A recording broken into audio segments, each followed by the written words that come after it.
everyone, I'm Tess from the Arty Crafty Place and thank you for joining me for another block printing tip video. So this week I'm going to be showing you how I work out spacing before I start a printing project on items such as tea towels and cushion covers. Now this is something we get asked very regularly and I thought it'd be worth showing you how I work out my spacing to make your printing easier at home. So it's really important to work out your spacing, especially when you're working on a pre-made fabric item, such as a tea towel or a cushion cover, because you can only print within a certain space. If you're printing on just plain fabric that hasn't been cut or made into anything, you've got a lot more room for kind of printing and making errors and things. But when you're printing on a ready-made item, you really want to make sure that you've worked out your spacing before you start your project, because this is really going to help you avoiding making any mistakes or getting to the bottom of your tea towel and realizing you can't fit another line of prints in. So I'm going to show you the very basic tips of what I do and how to work out my spacing.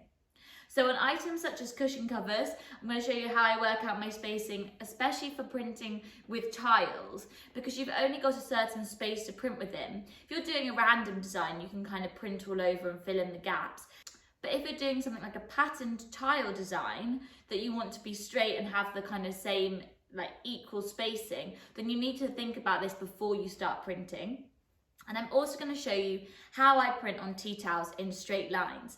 Now we get a lot of questions about this, about how you get perfect straight lines and how to work out your spacing. So I'm going to show you how I do this before I start printing.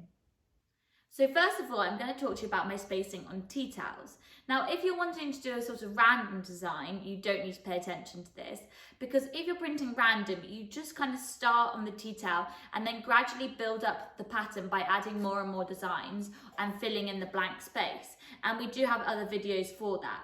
But if you're particularly interested in straight line printing, then definitely this video is worth a watch.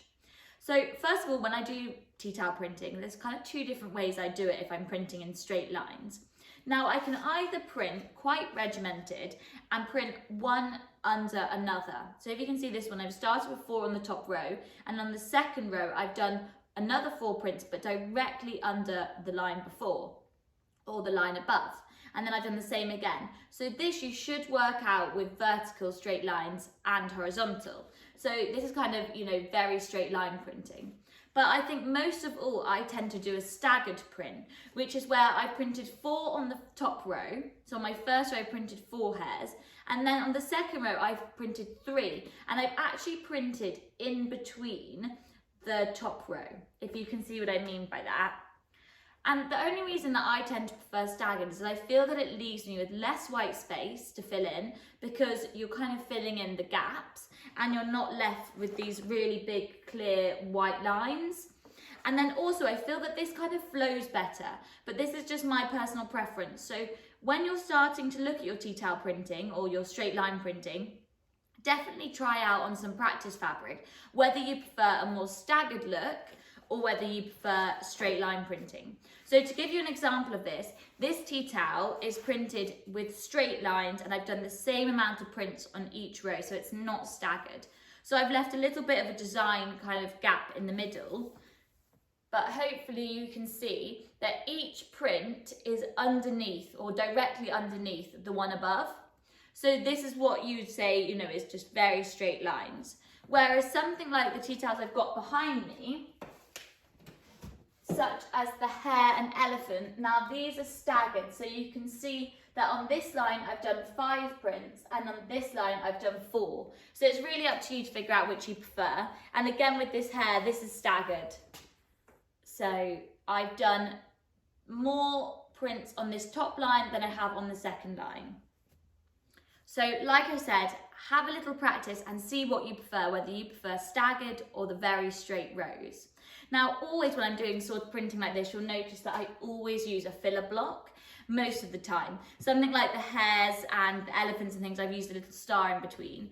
Actually, for the tulips, I haven't used anything. I've just used that block alone. That's a more contemporary style, but sometimes I like to fill in the gaps with the little star. So when you're printing this sort of design, just be aware that if you feel like you've got too much white space, you can always fill in the gaps.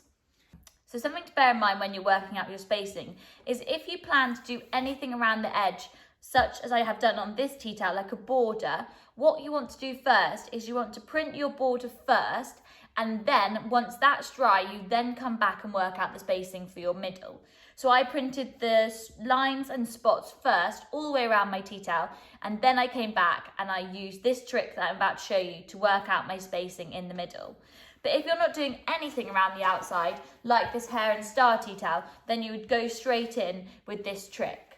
So I'm going to show you what I do. Now I'm going to be printing a similar tea towel to this chicken one because I need a new chicken tea towel for the studio. So I'm going to be doing a similar design to this. So what you need to do is you get your tea towel, and I've given it an iron so it hasn't got any creases. And I've got my printing blocks here. So I'm going to be using our large spotty chicken and our stripy chicken. And then I think I'll be filling in any gaps and just adding a little bit of extra detail to my tea towel with a large spot. Now what you want to do is when you're printing with straight lines is you want to roughly work out how many you can fit on your tea towel. So I'm going to be doing a row of spotty chickens and then a row of stripy chickens. Now these are of similar height. So what I'm going to do is I'm going to go down the tea towel like this and just work out roughly how many prints I can fit there. So I can count 1, 2, 3, 4, 5, 6, 7. And that's following the similar spacing in between each of them. So again, that's 1, 2, 3, 4, 5, 6, 7.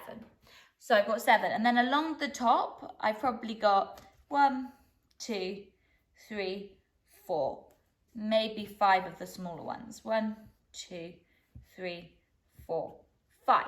So I know that I've got roughly about 4 or 5 along the top, and I've got 7 prints down.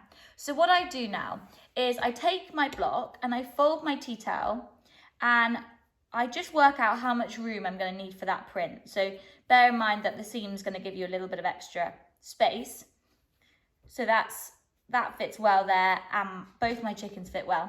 And then what I'm going to do is I'm going to fold my tea towel the whole length, and I'm going to fold it 7 times. So I've got 1, 2, 3,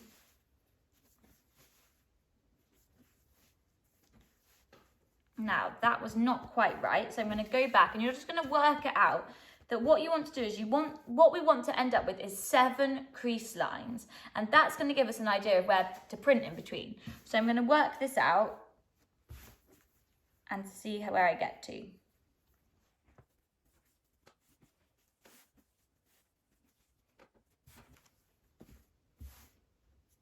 There we go. So I have folded my tea towel. So I've worked out that my print's still fitting on there. So what I'm going to do now is, now you've got your folded tea towel, I'm just going to quickly iron this, and the iron will create really nice crease lines that we can use as a guide of where to print. So hopefully you can see on camera my crease lines, which I've now ironed into my tea towel. So you can take your time with that part, making sure that each fold is the same distance apart. So it might take a little bit of working out, but once you've done that, you've then got these crease lines that you can use as guides of where to print between.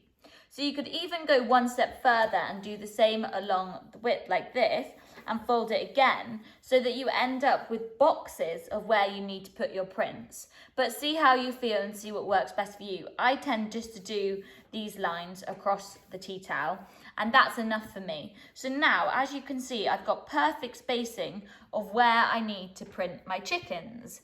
And you can always adjust it slightly, and like I said, if you go wrong or your spacing's not quite right, by having a filler design, such as a spot, you can fill in the gaps.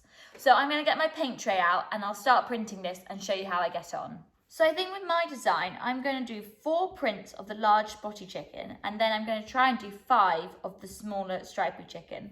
So first of all, make sure that you've had a practice and you have roughly worked out your spacing so you know how many prints fit. But what I tend to do is start in each corner. So I'm going to put my first print in the corner, watching where my guideline is and just printing in the middle of that space. So I tend to print 1 in the top left corner, and then I print 1 in the top right corner. Same kind of spacing. And then I can work out how much space I've got left for my other prints. So if I wanted to print quite close together, I could fit 5 on there now. I could print one here, one in the middle and one there. So let's go with that spacing.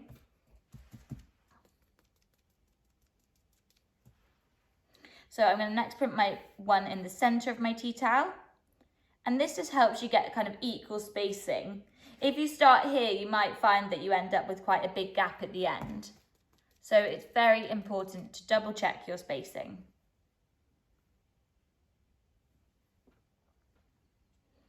And I've got my last one here.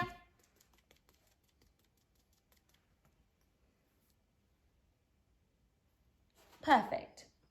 So you'll see with my next row, I'm going to fit, let's see how many I'm going to fit in here. I'm probably going to do 1, 2, 3, 4. I'm going to do 4 of the stripy ones and I'm going to do a staggered print. So I'm going to be printing in between the kind of line above. So here, there. As you can see, that's the pattern I will follow. And I'll speed this up and show you where I get to at the end.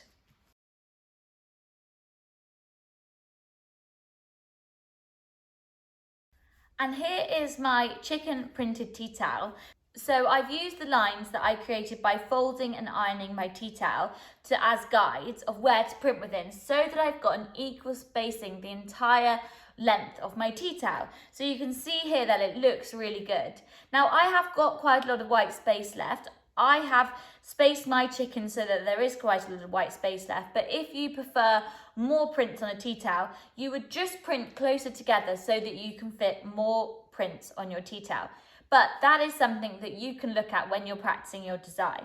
So I'm going to use my spot to fill in all the gaps now, as I feel that that can really bring a design together and it gives you the chance to add an extra colour to your tea towel, which can always make it pop.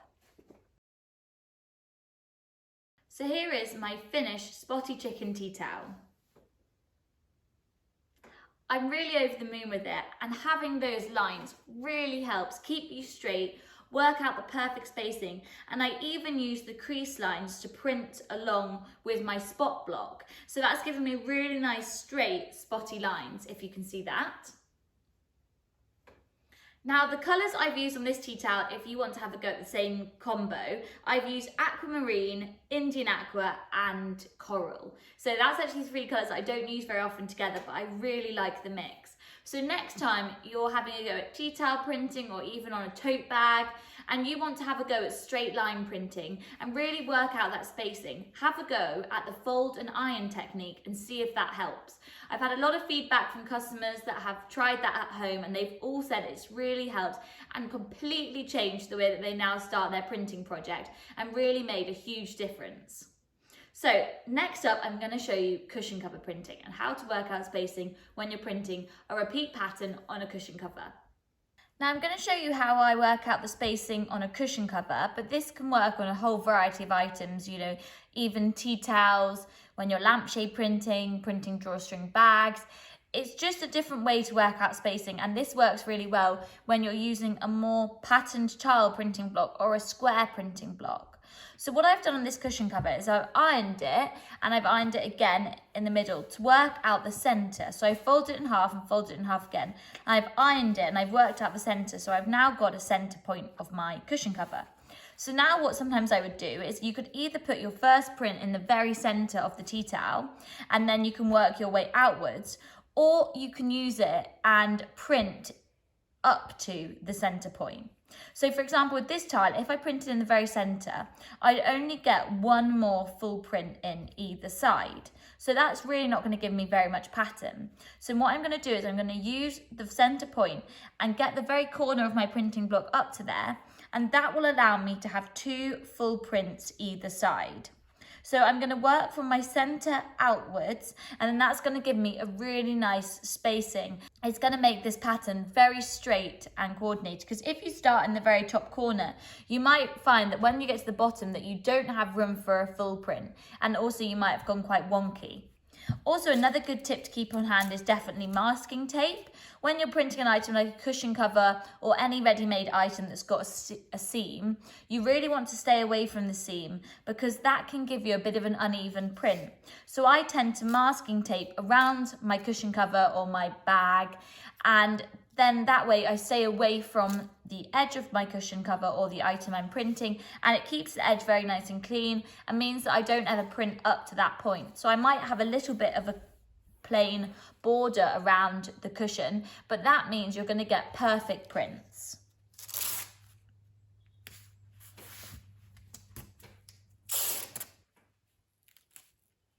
I would always suggest staying away from the seams because it can just cause issues when you're printing. So it's much better to have a little bit of a plain border around your item, especially on a cushion cover, because it's going to be rounded. You won't even notice if you've got a little bit of a gap. And then I'm going to start printing, and like I said, I'm going to print the corner of my printing block up to the center point, and that way I can get 2 full prints in either side. So I'm going to start in the middle and I'll show you where I get to.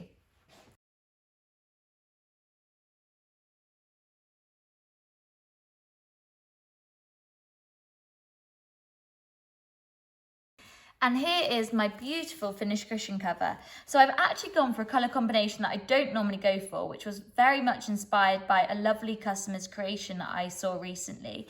And this is our bright pink and orange with one of our Moroccan tile printing blocks. So as you can see, by starting in the middle, I've really got the perfect spacing. I've got this little border all the way around my cushion cover, which is the same all the way around, which is where my masking tape was. But if I tried to print over here, the seams would have affected my print and it might not have come out very well. So by leaving a gap, it's meant that I've got a perfect print. So I've managed to fit 4 tiles along the top and 4 on the way down. So again, when you're next doing a printing project, try folding your piece, finding the center and working out your spacing from there. So thank you guys very much for watching. I really hope you found my tips and kind of ideas of how to help you with your straight line printing and your spacing useful, and you can put these into action next time you're block printing. It's all just ideas and sharing techniques with you that's going to help your block printing and help you advance to the next stage so that you really feel proud of every block printed creation that you make. If you've got any questions, please drop them in the comments box below or just pop us an email and we will be absolutely happy to help and reply to you as soon as we can. So thanks very much for watching. Please share with me your block printed creations, and I've had so much good feedback from customers, so I really hope that this is going to benefit you. Thanks very much. Bye.